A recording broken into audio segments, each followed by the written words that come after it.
Hello, everybody. This is Jason, and this is another version of Off the Cuff. This one's not going to be very off the cuff. I actually kind of have something I wrote up. Um, yep.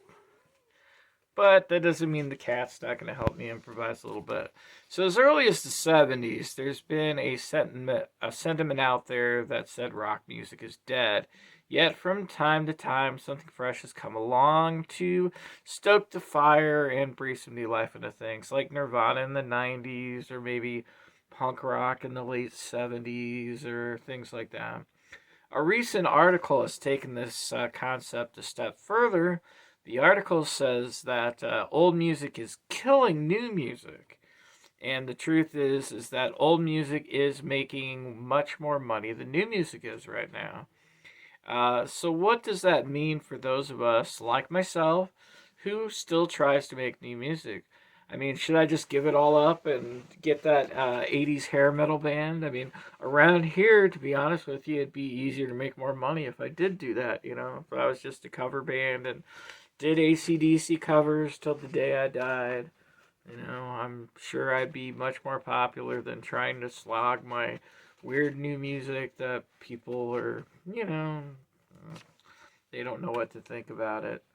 But, all right, so here's the thing, right? There's a couple of guys have already talked about this. Rick Beato, who is somebody that I follow on YouTube, talked about this article, and then Rhett Scholl, who works a lot with Rick Beato, also talked about this article. So there's already a couple of videos. The article shows up in the Atlantic magazine, and it's kind of a thought-provoking article to think about. And what this video is going to mostly be is kind of my take on it. All right. So the real truth is this: the old infrastructure of music, just they don't care about new music. Old school music labels don't want to invest in new music. Only music that labels invest in for new music is stuff that already follows really strong pre-established formulas, like quote unquote bro country or pop music. Those things are already, it's not really anything new. I mean, it may be a new person being slotted into the thing to be the new bro country band or to be the new Ariana Grande or whatever pop star du jour you want to be for the moment, but they're all the same. I mean, they're interchangeable. You really can't tell one from the other. You listen to a bunch of modern pop singers with only a couple of exceptions and just listen to vocal tracks, and you tell me who's who. I really would like to hear you do it. If you didn't know the songs, if you were just going by the voice, and that was it, you tell me who's who. I'd really like to know if you could do it. And it is true that in the world today, there are more and more platforms out there where you can find ways to present your music. And if you're an established act that doesn't need an old school label to help you market your stuff, it's great. It's This is the beautiful golden era for you. So if you're an artist like Wilco or David Byrne, you can do whatever you want to do. You can market it, and you know what? Even if you don't sell as much, it doesn't matter because you're the one that's making all the money, and you're the one that's in control of it. So the percentages of the money you're making are much higher. So you're coming out ahead. I mean, there's no doubt about it. But what about an artist that people don't know? And this is where the era of new music gets trickier. Now more than ever, musicians who are trying to break through to the public are forced to wear more and more hats. I can't just be good at my instrument or a great singer or whatever. I also have to know how to market myself. I need to know how to record myself because no one's going to pay money for me to go into a studio. I either have to raise the money myself somehow or I have to record the music myself. No one's going to do it for me. I have to figure out a way to do it. And so I need to be actively involved in playing gigs, being on social media to have any hopes of garnering any attention. And by the way, it would be really nice if you had some talent too to back you up. And there are plenty of people that are willing to quote unquote help you get your stuff out there if you're willing to give them the money to do it. They don't care if you're any good or not, but they'll help you make your stuff and they'll get it out there for you. Ha ha ha. You know? Now, by nature, I'm an introvert, and being forced to actively advertise myself is uncomfortable for me, to be truthful. It's not that I don't think my stuff is any good. It's just that I hate the idea of badgering people with my stuff. Do I really want to be yet another Potts out there who is pushing my crap at you? I mean, there's so many people that do this, and for me, that's hard. Also, writing songs and producing recordings is tricky. It's not easy. It's a whole different kind of skill set. Just the other day, I was listening to some tracks that I recorded about 5 or 6 years ago, and the truth is, the recordings were awful. They're just awful. I mean, I don't know what happened with them, but I listen to them now and they just are painful. Now, that doesn't mean that all the songs I wrote are bad songs, because they're not. And I probably will be able to resuscitate about, I don't know, 6 songs from the original recordings and maybe turn them into something new that sounds better. Anyway, you know, and I've been attempting to record songs for nearly 30 years, so it's not like I've never tried this before. Now, I'm not an expert at it, and I've always had to try to teach myself how to do all this. But, it's like the other thing is where do you go if you need help for this? Who's going to help you do it? Who's going to help you give you money to hook up with like somebody like a professional producer or go into a real studio where they have real money? Things like that. Who is going to be your George Martin who's going to tell you what the hell a piccolo trumpet is? Things like that. So there's a lot of things that you don't get anymore with the help, and that's the problem.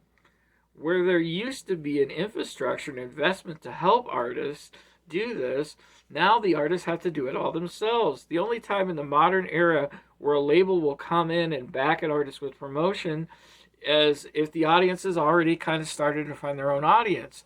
And I got to be honest with you, if the if the artist has already found their audience, what do you need a label for? The label's worthless if you already have an audience, because frankly, all the label does is take all your money and all the other things. If you have an audience, the only thing a label is good for is to help you find an audience. If you already have an audience, you don't need a label. They're worthless, useless.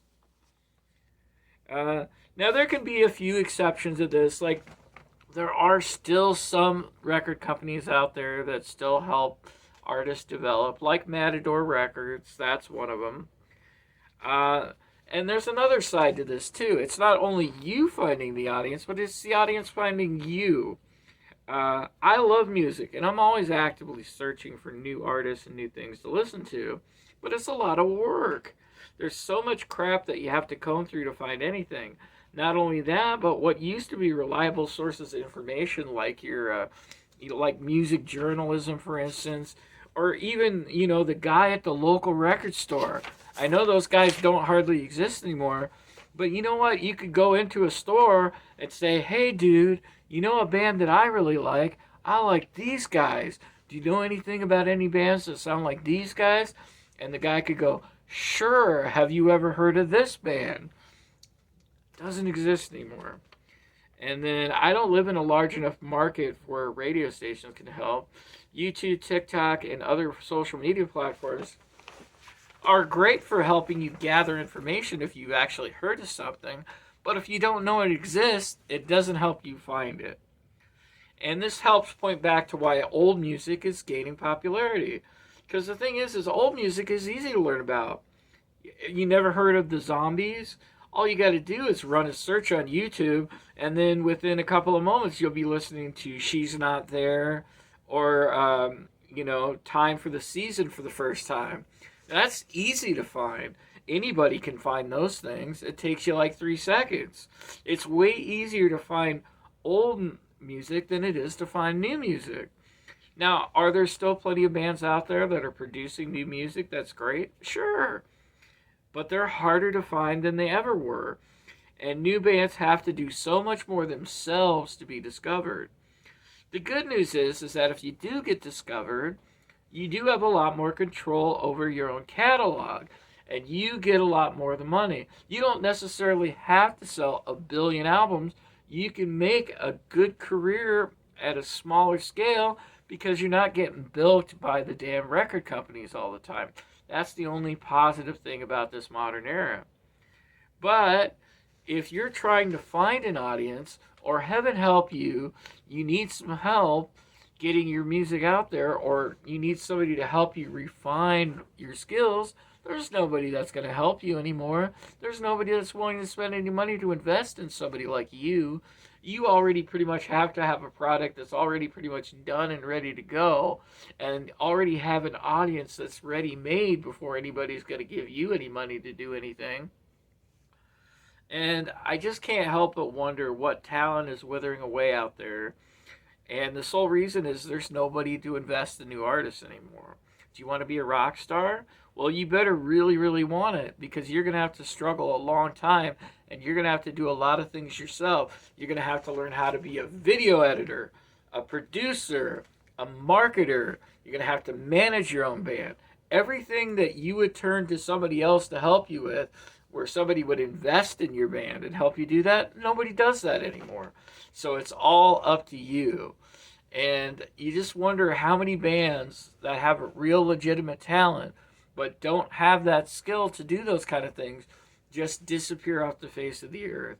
How many good bands are out there that we've never heard and never will hear, and it's all because nobody wants to invest any money in music anymore.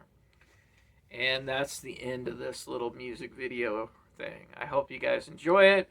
Leave me comments, and thank you. Bye.